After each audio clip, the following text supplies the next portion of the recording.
The parses are in the description as usual if that's what you're looking for. But here's like the updated video with all the new information I've learned since I was able to hit 1700 and test out the course properly. There is one small thing I want to note about the 6.5 damage variant before I move on and talk about the 8 damage variant with Fatal Wave. And I also just want to show the tripod really quickly since I think I forgot to do that. Very intuitive. It's just going to be gauge and damage. And your runes are relatively fixed. In my opinion, you want your legendary wealth on Soul Absorber. And of course, you need a epic wealth on Void Strike. And then your other epic wealth can be moved around. I think I mentioned that you can put it on Twin Shadows or Fatal Wave, but to be honest, shouldn't matter too much. The last thing is that you can put the rest of your points in Headhunt to take this very, very slight damage increase since Headhunt is a very small percentage of your damage. Or you can put it in Spin Cutter and take one of these second row tripod node. Or what I like to do is just to save some mana. And you can just honestly leave it like this. So that's how it's going to be for the skill setup.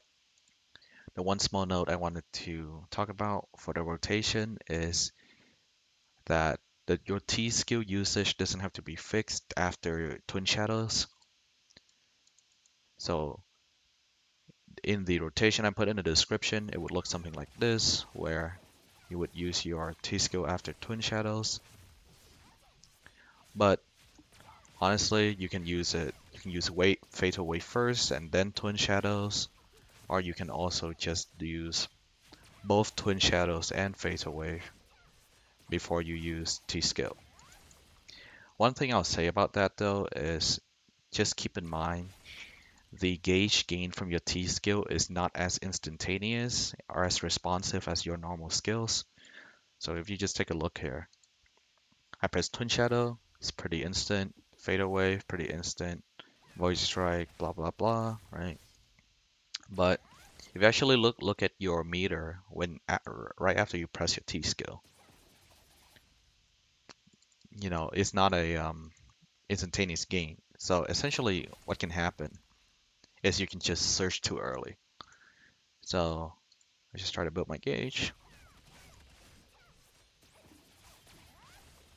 Most of the time, the buffer should go through, especially since you have a margin of error, a time for like margin of error since you'll be using turning slash. But I think if you unlike a lot lower ping, then this could definitely be an issue that you run into. So you can see, and this is the same case with some other abilities too, but you can see that so in this scenario here, if I waited out, I would have that much, but since it's not instantaneous, you have a chance to search early. So just keep that in mind if you decide to use your T skill after Twin Shadows and Fatal Wave. But the new thing that I want to talk about today is the 8 damage variant with Bliss Rush. And of course, you remove Death Sentence for a Fatal Wave and the course changes. So Bliss Rush at 10, the same tripod as usual. And the cool thing about this build is you get to run Gale Wind on Soul Absorber,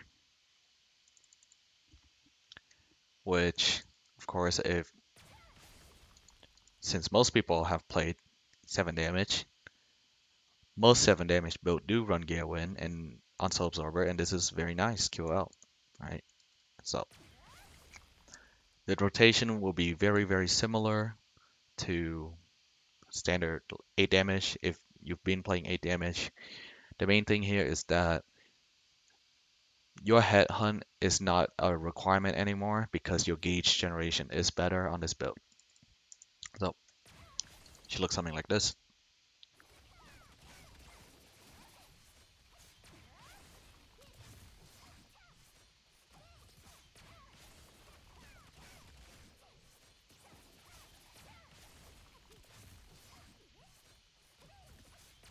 One more.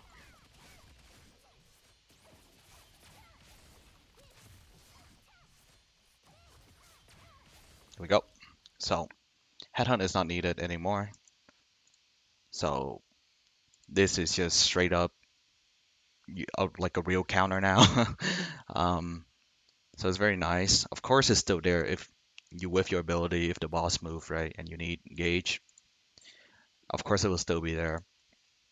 And the other thing that's cool about this is that it is way more forgiving on your Maelstrom. So if you also notice, for my rotations, for every 2 search, I only press one Maelstrom the entire time. So here you go again, right? Like I'll start from scratch.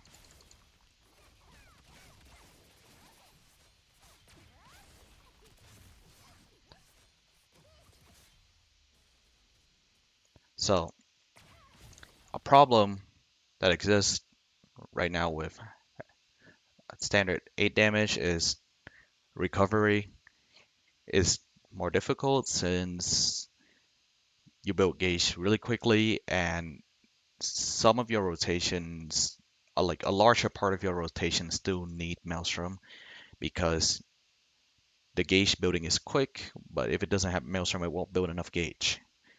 But for this build, if you are able to land maybe the first half of your soul absorber rotation, so mostly these three skill, you're basically there. And the same thing kind of go for your void strike rotation, which is going to be very easy to land.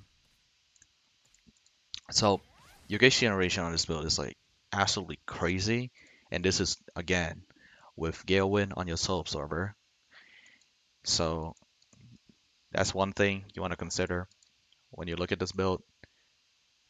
And the segue also is that since it's a lot more forgiving on your Maelstrom, you don't need a higher level Maelstrom to make it easier to recover, right? So you can see I ran with level 8 and that and it's gonna be completely fine since I don't have to press Maelstrom again and then build my gauge too quickly before it fill up the stack again, right? And I just want to note for the gem setup, it is specific since you do want at least a turning slash cooldown. The headhunt cooldown is literally like whatever, and the fatal wave cooldown is also whatever. These are flex slot. You can put in anything that you feel like might help you recover. So you can literally put in Soul Absorber, Void Strike, or Blitz Rush. Well, probably not Twin Shadows, but and like anything else, just however you feel like depends on how you like to recover when you with your abilities. But the two cooldown gems that's definitely important is well, Maelstrom are always important, and you want a turning slash. Without the turning slash cooldown, you will have to wait for your turning slash, which will be just will be a pain. The other reason why you would consider this is it is technically also you can squeeze out a bit more damage because you can play with like 4-2. I wouldn't. I think it's probably is possible on free 5. Free 3. But honestly, even at 5-5, it does the same, if not like slightly higher damage than the standard 8 damage with lower gem requirement, and it's just smoother, more forgiving. Your counter is actually up a lot of the time, so you know, very cool. Honestly, the biggest sale point about this to me is the Gale Win on Soul Absorber. It just feels really nice to be able to play Gale Win again. But of course, at the end of the day, the biggest requirement comes down to these two cores. Obviously, if you don't have this, you can't play it. You can't play the build. At minimum, you need 14 points on your Moon core, and you need 17 points on your Sun core. This star core is also very nice. The, I think you also highly likely want the 14 points. So I'll try to demonstrate the cast speed, but it'll be hard to see through footage. This is it without the 30%.